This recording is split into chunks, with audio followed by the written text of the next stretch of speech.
High, দেখো আমার স্কুলের বাচ্চাগুলো সেই আছে, তাদেরকে আমি খেতে দিই। তো সেই বাচ্চাগুলো আমি স্কুল থেকে কতটা দূরে এলাম, একটা জিনিস দেখাবো তোমাদের সঙ্গে শেয়ার করব। যেটা আমার মাটা, সেটা হচ্ছে তার নাম সুন্দরী। তো আমার স্টুডেন্ট বলল, ম্যাডাম সুন্দরীকে দেখতে যাবো, চলুন তোমাদেরকেও দেখাচ্ছি, দাঁড়াও। সুন্দরীকে,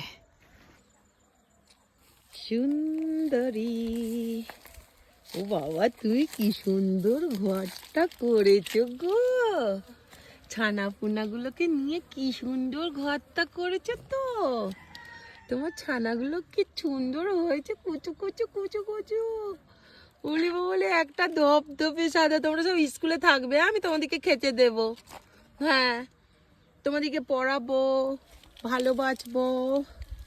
দেখো কি সুন্দর এই তাল গাছটার তলায়, হ্যাঁ কেমন এখানেতে ঝুপড়িটা করে এখানেতে বেচারি ঘর করেছে।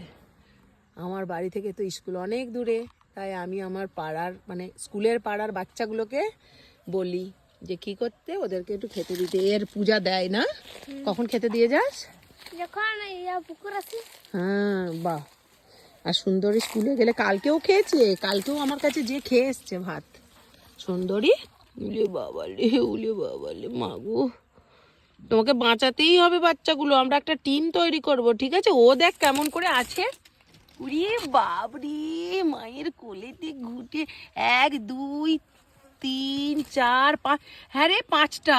হ্যাঁ বলছিল বটে কি 5 জন হয়েছে, পঞ্চ পাণ্ডব।